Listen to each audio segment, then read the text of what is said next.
et bienvenue à cette nouvelle édition de Midi au Caire. Amorçons notre rencontre avec cette nouvelle concernant le chef de l'État, le président Abdel Fattah el-Sisi, qui a tenu hier une réunion avec le Premier ministre Dr Mostafa Madbouli et le ministre des Finances Mohamed Maïd. La réunion a porté sur l'examen du projet de budget pour le prochain exercice 2022-2023.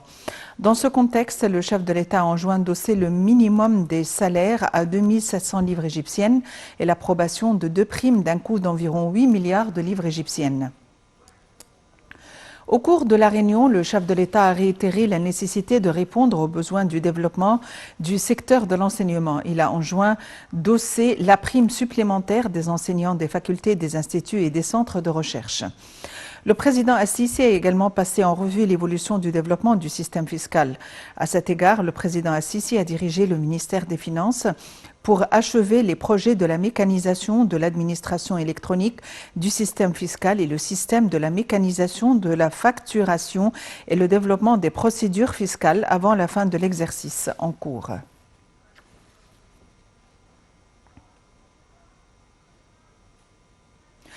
Par ailleurs, le président Abdel Fattah el-Sisi a tenu hier une réunion sur le développement du projet de la fondation d'une usine de pansements médicaux de haute qualité en partenariat avec l'expertise canadienne selon les plus hauts standards internationaux approuvés afin de contribuer à couvrir les besoins locaux pertinents. Plus d'informations dans ce compte rendu de Randa Ahmed.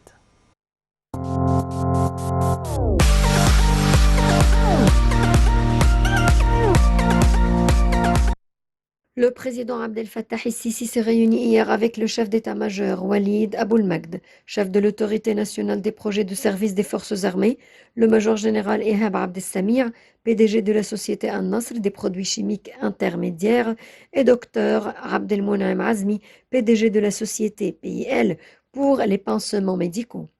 Le porte-parole de la présidence a déclaré que le président el-Sisi a été informé des détails du projet de la création d'une usine de pansements médicaux de haute qualité en partenariat avec l'expertise canadienne selon les plus hauts standards internationaux approuvés afin de contribuer à couvrir les besoins locaux pertinents. Dans ce contexte, le président el-Sisi a ordonné de doubler la capacité de production proposée du projet, ce qui aidera plus tard à exporter à l'étranger. La réunion a également porté sur la présentation des détails de l'établissement d'un immense complexe industriel à El Ain el-Soukhna pour produire les engrais phosphatés et azotés en coopération avec le partenariat étranger. Outre, le président el-Sisi a dirigé d'examiner tous les détails de cet important projet, étant un nouvel ajout au système de production d'engrais au niveau local, en tant qu'un des entrants et des exigences les plus importants affectant la production agricole et la sécurité alimentaire, ce qui aide à répondre à la direction stratégique de l'État visant à augmenter la superficie des terres agricoles en Égypte.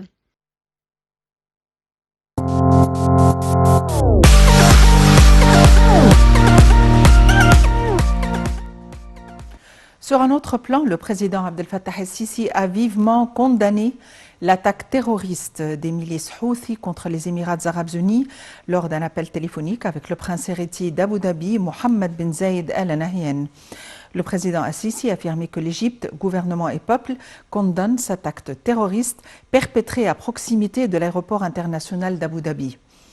Le président el-Sisi a souligné que l'Égypte est solidaire avec les Émirats arabes unis dans les mesures prises en vue de préserver la sécurité de leur peuple frère, de son peuple frère et de défendre ses territoires.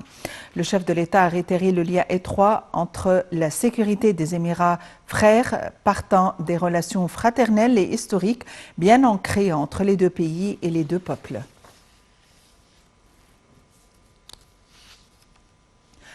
Le président sud-coréen Moon Jae-in assistera à la signature de plusieurs accords au cours de sa visite en Égypte jeudi prochain, lors de laquelle sera également annoncé un prêt facile d'un montant d'1 milliard de dollars à l'Égypte, a déclaré l'ambassadeur de la Corée du Sud au Caire, John Hong Yin-wook. Le président sud-coréen a commencé sa tournée de 8 jours au Moyen-Orient en se rendant aux Émirats arabes unis les 16 et 17 janvier, puis s'est dirigé vers l'Arabie saoudite les 18 et 19 pour ensuite arriver en Égypte le 20 janvier. L'objectif de ce développement est de promouvoir les relations bilatérales et étendre les activités commerciales des entreprises coréennes.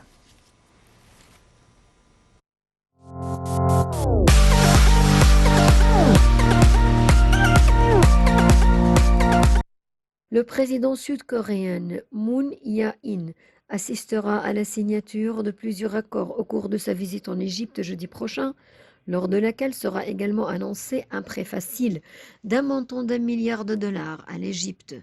C'est ce qu'a déclaré l'ambassadeur de la Corée du Sud au Caire, Hong Yoon-wook.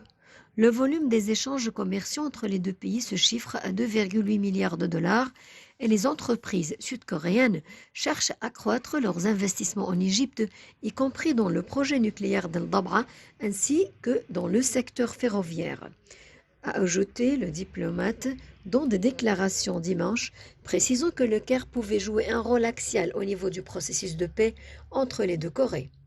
Cette visite est la première au Caire depuis 16 ans pour un chef d'État sud-coréen et la première en Afrique et est effectuée dans le cadre du partenariat bilatéral pour examiner les futurs projets et pour promouvoir la coopération entre les domaines de l'énergie, de la construction, de l'infrastructure, de la santé publique, les sciences et l'hydrogène vert, a fait savoir l'ambassadeur. Lors de sa visite, le président Moon Jae-in prendra part à la table ronde égypto-sud-coréenne sur les industries propres et les énergies renouvelables, soulignant que la coopération bilatérale était bien ancrée et rappelant que le sommet présidentiel égypto-coréen avait été tenu il y a 3 ans. Et d'affirmer que l'Égypte et les Émirats arabes unis, l'Arabie saoudite, représentent le centre du Moyen-Orient et de l'Afrique, avec lequel la Corée du Sud cherche à promouvoir ses relations. L'année 2022, a-t-il dit, sera une bonne année avec le déménagement du gouvernement vers la nouvelle capitale administrative, le succès du Forum mondial des jeunes et l'inauguration du Grand Musée. Le président sud-coréen a commencé sa tournée de 8 jours au Moyen-Orient en se rendant aux Émirats arabes unis les 16 et 17 janvier, puis se dirigera vers l'Arabie saoudite les 18 et 19 pour ensuite arriver en Égypte le 20 janvier. L'objectif de ce déplacement est de promouvoir les relations bilatérales et étendre les activités commerciales des entreprises coréennes.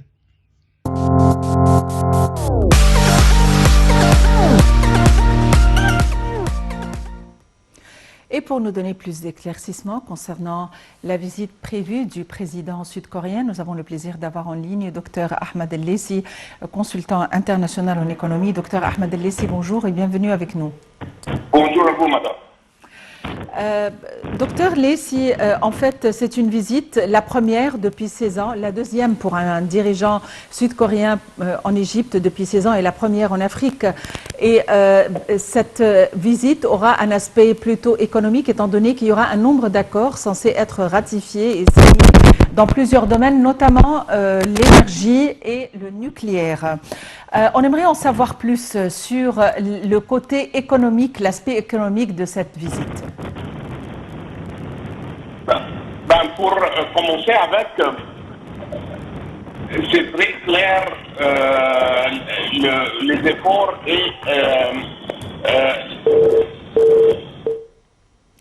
apparemment, là, il y a un incident technique. Nous allons retrouver notre invité dans quelques instants. Et passons au ministre des Affaires étrangères et président de la COP27, Sameh Shoukry, qui a participé mardi à une séance virtuelle de haut niveau sur les changements climatiques dans le cadre de la semaine d'Abu Dhabi sur la durabilité. Shoukry a affirmé que la COP26 tenue à Glasgow l'an dernier était une démarche importante. Après la suspension des négociations en présentiel sur le climat en raison du coronavirus, rapporte le porte-parole du ministère des Affaires étrangères, Ahmed Hafez. Un commentaire.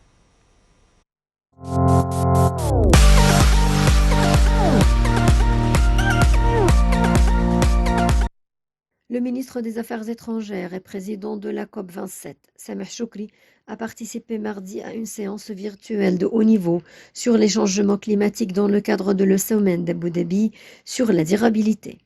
Choukri a affirmé que la COP26 tenue à Glasgow l'an dernier était une démarche importante après la suspension des négociations en présentiel sur le climat en raison du coronavirus, rapporte le porte-parole du ministère des Affaires étrangères, Ahmed Hafez. Le chef de la diplomatie a également souligné l'importance de la tenue de la COP27 en novembre 2022 en Égypte pour orienter les efforts internationaux vers la lutte contre les changements climatiques pendant la prochaine décennie, au cours de laquelle davantage de fonds doivent être accordés aux pays en développement pour les aider à honorer les engagements nationaux liés à la réduction des émissions carbone. Il faut renforcer le rôle de la femme, des jeunes et de la société civile dans cette lutte, étant donné qu'ils sont les catégories les plus affectées par les conséquences des changements climatiques, a dit Choukri.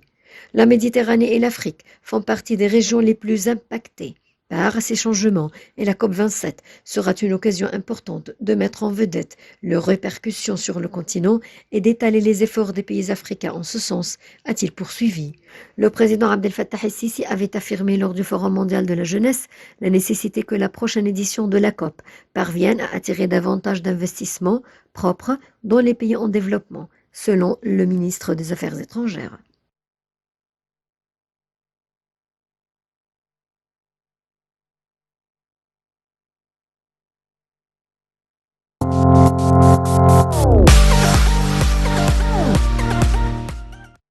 Retrouvons de nouveau notre invité, Dr Ahmed El-Leissi, consultant international en économie. Dr Ahmed El-Leissi, rebonjour. Bonjour à vous, madame.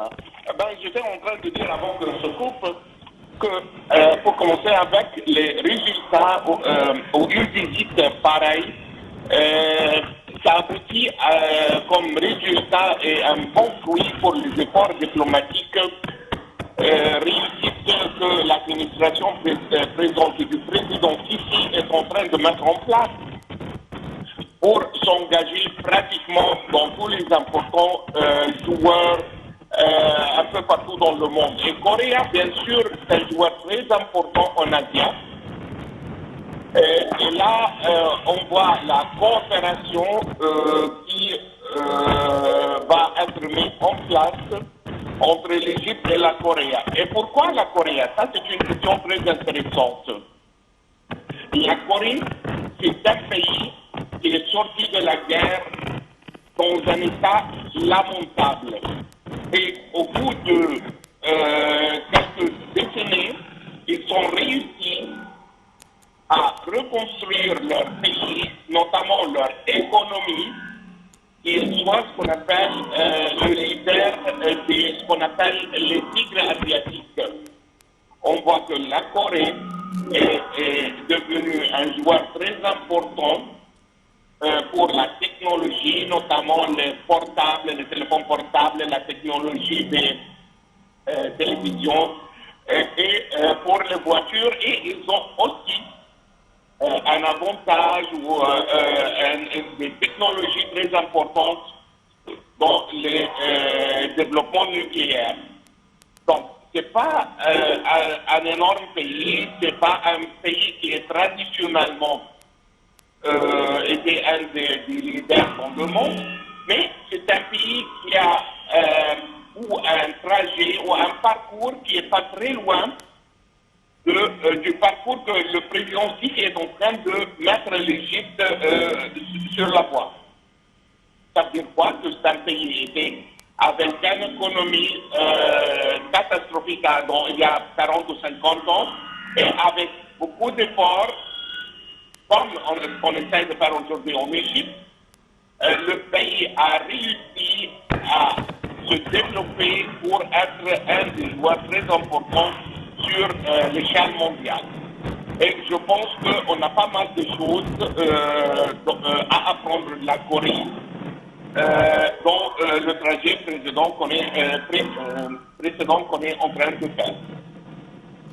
Docteur Ahmed El-Leissi, vous êtes consultant en économie internationale. Merci d'avoir été avec nous aujourd'hui. Le général d'armée Mohamed Zaki, commandant général des forces armées et ministre de la Défense et de la production militaire, a assisté à la phase principale du projet des centres de commandement de la mobilisation baptisé 9, et ce, en présence du chef d'état-major des forces armées. Le général Zaki a mis en exergue les efforts déployés par les forces armées dans toutes les directions stratégiques pour préserver les richesses de l'État. Il a ajouté que les forces armées étaient soucieuses de renforcer les capacités de combat de leurs effectifs ainsi que leur potentiel dans les diverses spécialisations. Sur ce, mesdames et messieurs, nous parvenons au terme de notre édition quotidienne de Midi au Caire. Merci de l'avoir suivi et à la prochaine.